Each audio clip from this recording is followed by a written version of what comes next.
Well, Russian parliament today passed a bill that bans U.S. citizens from adopting Russian children. The bill could affect hundreds of U.S. families hoping to adopt Russian children, Russia being one of the most sought-after countries for American parents that want to adopt abroad. Here's a look at the Russian adoption statistics over the span of 12 years. You can see it fluctuates from year to year, the peak being in 2004 with nearly 6,000 Russian children adopted. Backers of the bill say that there's been a trend of American adoptive parents being abusive. One of the most recent is a boy by the name of Nathaniel Craver, who was 7 years old when he died in 2009 of brain injuries. These are the boy's parents, Nanette and Michael Craver of Pennsylvania. They were sentenced to 16 months to 4 years for beating their adopted Russian son to death.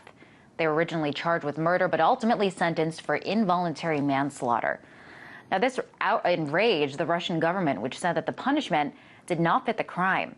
Earlier today, I was joined by Ruli Post. She is with the Foundation Against Child Trafficking and the author of the book you see there, Romania for Export Only, the untold story of the Romanian orphans. I asked Ruli for her reaction to this adoption ban.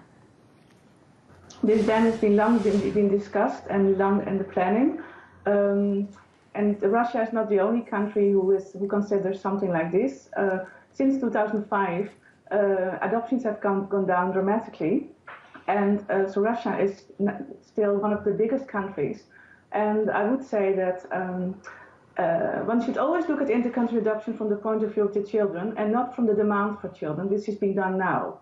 I think that Russia has enough capacity to look after their own children, and they should do that. Okay, I want to ask you how this will affect parents that wanted to adopt, and also Russian orphans.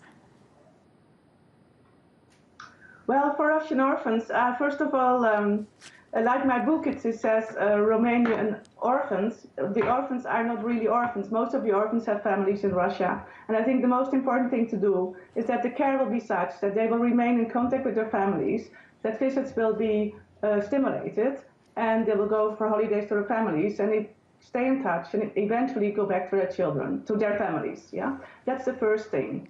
As for the American families, yes, it's getting more and more difficult to adopt from abroad. The waiting times is getting longer, the costs are getting higher. At the same time, in the United States, there are over 100,000 children that are available for adoption, that have been declared adoptable by the Child Protection Services.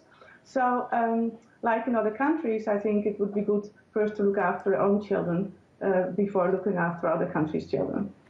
Okay, child welfare advocates say that there's about 80,000 children identified as in need of supervision in Russia, and critics are saying that this will ultimately hurt orphans in Russia. What do you think about that concern? This is something which has often been brought up also in the case of Romania at the time. Now, let me tell you that, first of all countries have children in care. Yeah, that's also important, that the state, that protection services are there to look after children who temporarily or for a longer time are in need for assistance or for care.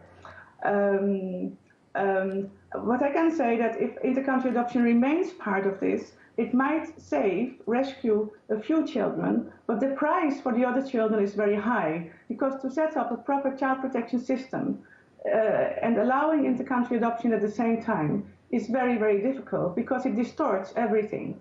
It means that a high price is put on the head of one child. It also means that orphanages, children's homes, very often become dependent of foreign money, of the money which adoption facilitators bring in. And that way it's very difficult to run a proper child protection service which only acts in the best interest of the child and not in the interest of the demand for children. Okay, so it sounds like you are advocating. We know that a lot of Russian officials have been advocating finding these children homes within Russia. So do you think that is a feasible solution? I think that just like in any other country, whether I'm speaking of the United States or European countries, it is fairly easy to find homes for very young children. It is more difficult to find homes for older children. but it might also not always be in their best interest. All the children are also doing well in small family type homes or in boarding schools. I think the issue will be just like any other country. Okay, Russia is a very popular place for Americans to adopt, seeking to adopt a child. Why do you think it is such a popular place? Why is it in such demand, I guess? What do you think is behind that? Well, in the end of the 80s or beginning 90s, when Eastern Europe opened up, there were two countries that were immediately popular. It was Russia and Romania. And the fact why the world got so enthusiastic was that it was for the first time that Caucasian or white children became available. And they were obviously very popular because many adoptive parents are looking for children who look like themselves with the same features. So Romania closed down adoptions in 2005 and was faced with similar pressure that is now taking place.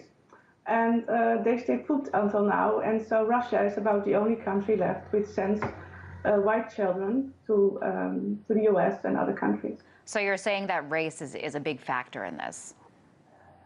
Race is a factor, although I must say that also recently many children get adopted from Ethiopia. Race is a factor. Also other factors come in, whether celebrities adopt from countries or whether there's some kind of other feel-good story to it. But race is definitely a factor, yes. Interesting. I also want to ask you, what kind of regulations are now in place to protect adopted children? Well, the regulations in place is you have the UN Convention on the Right of the Child, which has been ratified by all countries in the world except the United States, Somalia, and South Sudan. That's the most important regulation. I mean, that goes further than national legislation, so that's what Russia has to go by. Okay. Sorry.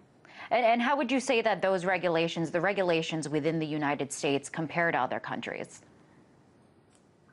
Well, all other countries apply sort of the UN Convention, and I'm getting a bit technical now, the United States only ratified the Hague Convention, which puts a much more important place for intercountry adoption than the UN Convention does. So I would say that